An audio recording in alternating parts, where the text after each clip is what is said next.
And my name is Darby DeChristopher. I'm with Adtech Systems. That was the integrator that was utilized to give you this great new room that you have.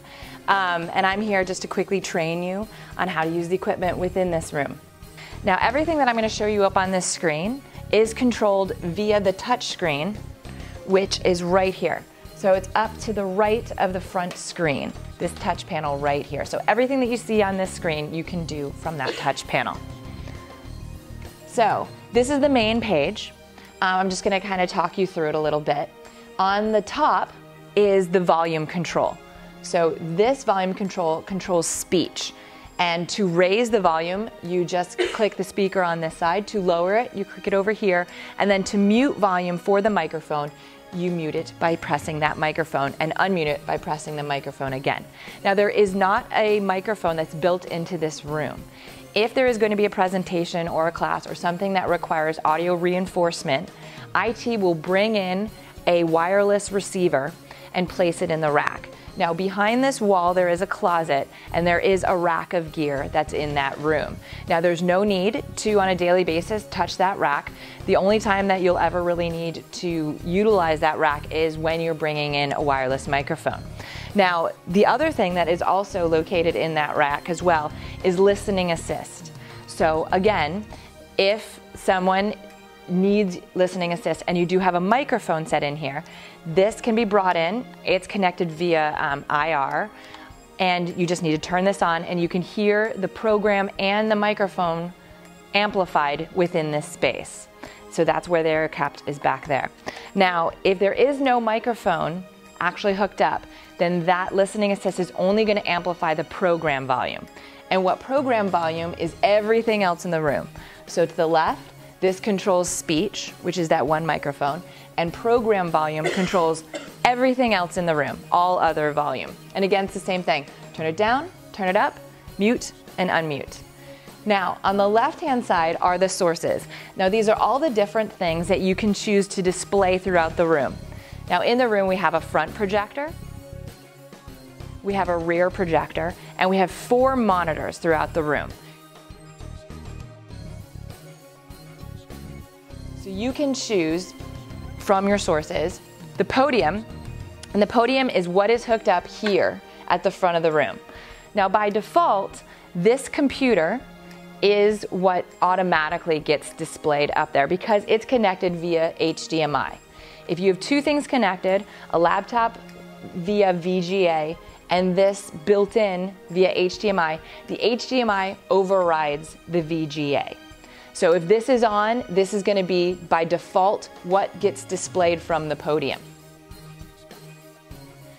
All right, the second source is wall plate. Now, the wall plate is a plate that's underneath the monitor to the left of the front projection screen, and that allows you to connect another laptop via VGA or HDMI, and those cables are provided and they are kept in the rack behind this room. Besides that, there's cable television, and there are enough tuners that you could play 5 different cable channels in this room at the same time. How you can get any of these sources to display anywhere in the room is you click on the source you want displayed, and then you click where you want it to display. On cable TV, once you choose that as a source, briefly on the bottom of the screen it says continue to cable menu. Yes, go to the cable menu, or no, go back to the routing page. If you choose yes, go to the cable menu, it will pull up this page. And from here, you just type in the channel you want to go to and press enter, and it'll change the channel. AirMedia is a wireless presentation solution.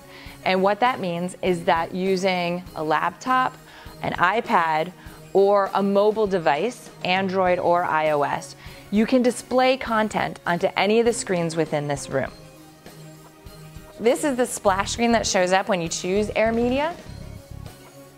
So what you do when you want to display something using AirMedia, if you're using a mobile device, you download the free app and then you pull it up. If you're using a laptop, you download the software and then you pull that up. When you pull up that application or that software, it will recognize the different AirMedias that exist in the space that you're in. Now, here on campus, you do have to be connected to the HillSpot wireless network for this to work. So once you're on that network and you're within this room, it will recognize the different air medias. Choose the one that you wish to display content onto. And what you notice is on the front of the room, at the top, it says Air Media -1. So that's the one that's displaying up here. So you choose that on your phone or device, and then in the upper right-hand corner, you'll see a code. And that code changes periodically. It's for security purposes, so you can't know a code and then just display whatever in that room whenever. That code changes periodically, and you need to have that code to display. So Ben, why don't you show them? There you go. So tell them what you did to get that to happen. Draw an Air Media app. These, I guess, have to be on the Air Media setting, Air Media 1. So if you go to the app here and you press, you select, as soon as you're in here, I guess it'll give you the options. You select Air Media 1, you type in that code, 9067. And then right after, you go through your documents and select which one it's on. And put it down. Seems pretty quick. The next button down here is control, and that's room control. When you press that, you go into this menu.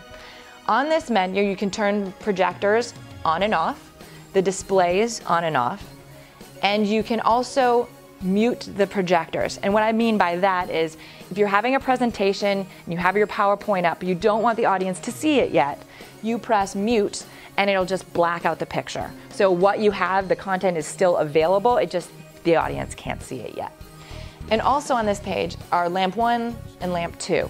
This shows you how many hours the lamps in the projectors are at, so that you know when to change them.